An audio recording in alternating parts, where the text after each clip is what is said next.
Hi, I'm Jen Jensen, land warfare reporter for Defense News, and I am here with Major General Jered Helwig, 8th Theater Sustainment Command Commander in the Indo-Pacific. We're here at AUSA, so just wanted to get a sense from you what you're seeing on the floor. What are some of the things you're looking for that industry could potentially help you solve? Hey Jen, thanks. Yeah, it's been a great visit so far. I mean, it's always great to get here to see all of the industry capabilities. Yeah. This year we did a whole series of exercises in the Pacific. Operation Pathways. It's really how the Indo-Pacific gets after campaigning. And so, as part of that, we were able to really experiment with logistics and some of our logistics systems. And so, kind of gives us an idea of some of the things that we'd want to look at in the future. And the vendors around here have got various capabilities. So lots of good solutions. Yeah, and it's Old Home Week. You get to see a lot of people that you know. So. Absolutely. I mean, obviously the Indo-Pacific is a major focus for the U.S. Army going forward, and as it thinks about modernizing. You recently conducted a massive exercise when it comes to logistics and sustainment, in addition to your Operation Pathways exercises, Talisman Sabre with Australia. So talk a little bit about what you accomplished in that exercise in terms of things that the Army needs to refine, learn as we move forward and modernize not only weapon systems, but the sustainment logistics process. No, thanks. So yeah, Talisman Sabre was part of Operation Pathways. It was really kind of the second to last exercise, but it was by far the biggest. Okay. 30,000 service members from across all the components, Army being the biggest, and then 13 different nations participating. Pretty neat. And this was really the first time we were able to use contested logistics and get the logistics set out. A lot of times in exercises, what we'll do is kind of set the logistics ahead of time because we don't want the exercise to get held up. But what General Flynn and Indo-PACOM really let us do in this one was play out the logistics and give us a better sense. Super important. And so it was really helpful because we were able to do multi-echelon, which we don't normally get to have the Theater Sustainment Command, the Expeditionary Sustainment Command, and the brigade logistics elements all working on the same exercise at the same time.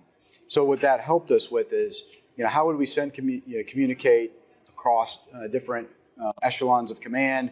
How do we work out a common operating picture with logistics? And because Australia is a pretty huge continent, a lot of times I'd have people call in or come in and say they're going to come in and, hey, I want to go to here, here, and here in 2 days. And I'm like, no, man, this is as big as the continental United States. We were able to really test that with the differences. And in fact, there was even 2 different time zones.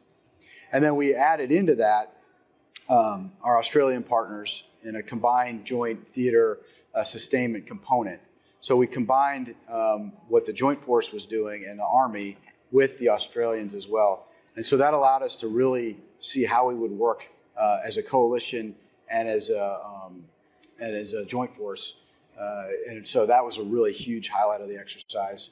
We were also able to do joint petroleum over the shore, actually test moving fuel from the high water mark all the way to like a remote location. Say, okay, how does that work? Yeah.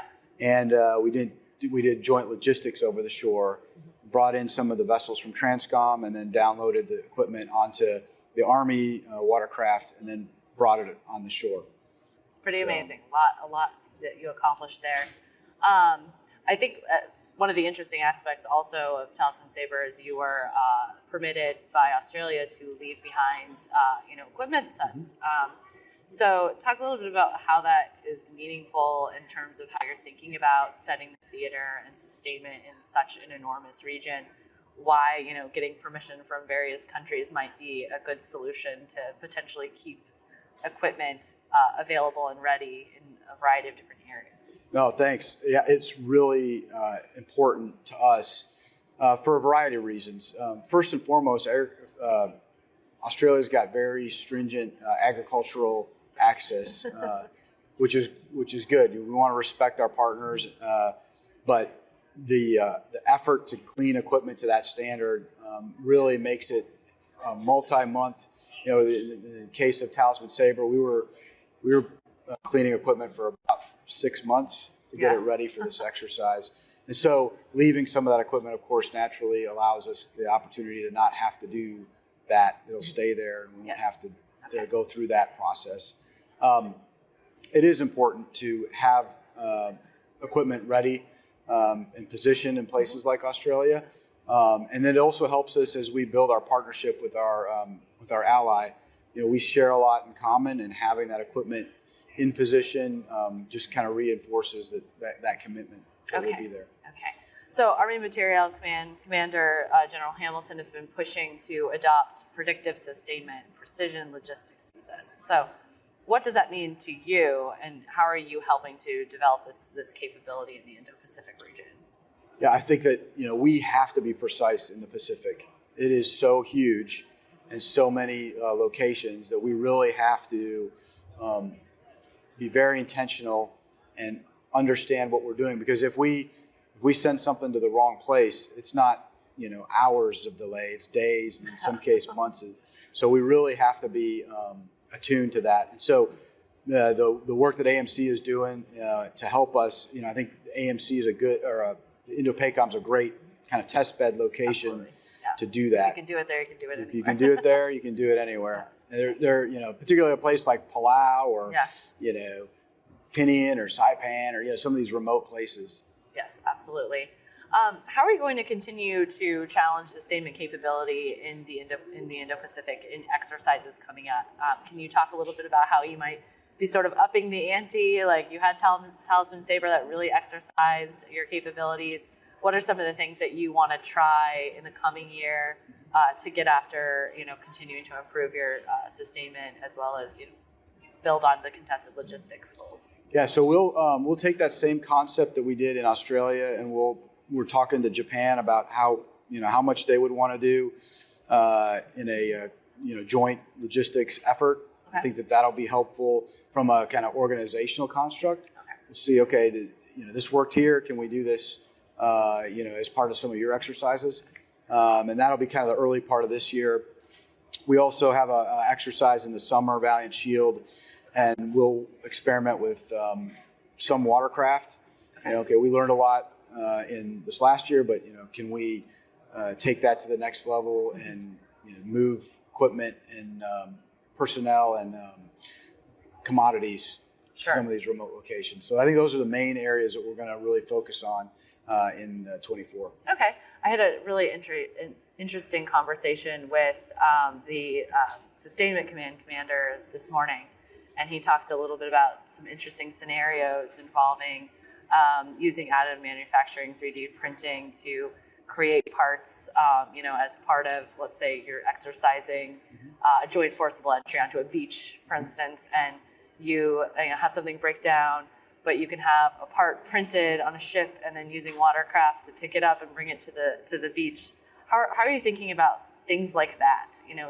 Using some of this new technology that's coming on, like 3D printing, additive manufacturing, for sustainment on the battlefield in these types of operations, or any other kind of emerging technologies that could, make the lives of of the soldiers who are doing this much easier to fix, and so you're not waiting forever, and things like that. So what are you thinking about? Yeah, so just in line with what he was talking about, how do we bring that capability out in these exercises and test them in the environment that we live in? Yeah. So again, the Pacific is the place where the most austere kind of conditions reside. So it's a great and natural place to put that in. And then, even beyond parts, you can, there are companies where you can 3D print structures. And so how do we look at that? In the Theater Sustainment Command, we also have engineers. So, what kind of runway technology is out there to help us, build different capabilities. So all of that, we're definitely having conversations about and saying, well, where can we apply that in future exercises? Okay. And then there's also in Ukraine the remote maintenance, telemaintenance capability that has really kind of exploded in terms of being a game changer for the European theater and being able to help Ukrainians on the battlefield since we can't actually go into the country. And so just wondering, obviously I think this is something that's applicable across the Army. If you're looking at potentially feeding that into something that you're doing going forward when it comes to the Indo-Pacific, are you looking at kind of expanding that from Ukraine into what it is that you do? Yeah, absolutely. And kind of going back to the example in Australia with the equipment we're leaving behind, what a great application of, remote sensing and a way to kind of look at maintenance differently and understand and get that sensor data back to be able to make some decisions, because back to the, you have to think about when you're going to ship those parts and everything. Exactly. So if we can use that to give us an indicator of what we need to send, it'll be good for everybody. That much more precise. That's right. Yes. Yep. What are some of the other goals otherwise that you have set for setting the theater with allies and partners in the coming year?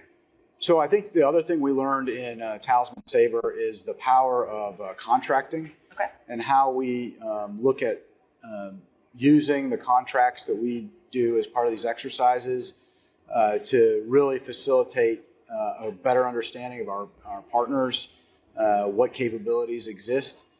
Sometimes we've been doing these things kind of on a year-to-year basis.